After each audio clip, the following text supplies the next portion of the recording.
Hi எல்லாருக்கும் வணக்கம். நம்ம கடந்த சில நாட்களா வாழ்க்கைக்கு தேவையான மும்மூர்த்திகளான டைம், நாலெட்ஜ் அண்ட் எனர்ஜி இது 3த்த பத்தியும் பார்த்துட்டோம். இன்ஃபேக்ட் இது 3 நம்ம கண்ட்ரோல்ல இருந்துச்சு அப்படின்னா, நம்ம லைஃப்ல சக்ஸஸ் ஆக முடியும் அப்படின்றது நம்ம அதையும் பார்த்துட்டோம்.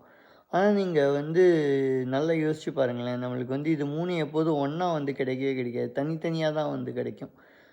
டிப்பிக்கலா பார்த்தீங்க அப்படின்னா, நம்ம சின்ன வயசா இருக்கும்போது நம்மளுக்கு நெறைய எனர்ஜி இருக்கும். நம்பளுக்கு லைஃப்ல டைமும் நெறைய இருக்கும். ஆனா நம்மளுக்கு அந்த அளவுக்கு நாலேட்ஜ் இருக்காது. அப்பதான் படிச்சுட்ருப்போம். வேறாஸ் நம்ம ஒரு மிடில் ஏஜ்ல இருக்கும்போது வேலை பார்த்துட்ருப்போம். நம்மளுக்கு இருக்கிற நாலேட்ஜை பேஸ் பண்ணி கேரியர்ல க்ரோ ஆயிட்டுருப்போம்.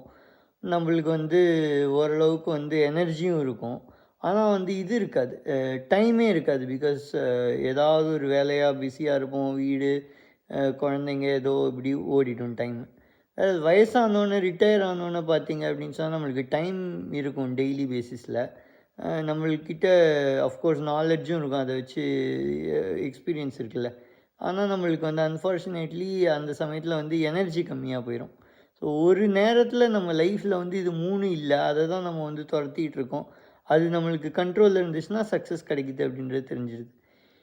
ஸோ இத நம்ம எப்படி இது பண்ணலாம் அப்படின்னு சொன்னா, உங்களுடைய குழந்தைங்க யங்கா இருக்கும்போது, அவங்களுக்கு உலக நாலெட்ஜ நீங்க ஒரு பேரண்ட்டா கத்துக் குடுத்து, என்ன ஸ்கூல் போறது தவிர, எக்ஸ்ட்ரா கரிக்குலர் ஆக்டிவிட்டீஸ் தவிர, ரெகுலர் ஸ்டஃப் இந்த உலகத்தில எப்படி இருக்கணும் அப்படின்றது கத்துக் குடுக்கறது மூலமா, அவங்களுடைய நாலெட்ஜ க்ரோ பண்ணலாம்.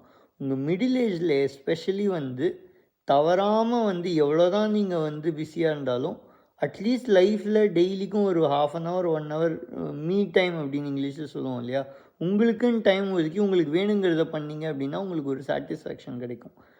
இல்லன்னா ஒரு ஃப்ரஸ்ட்ரேஷன் இவென்ச்சுவலி நம்மளுக்கு வந்துரும்.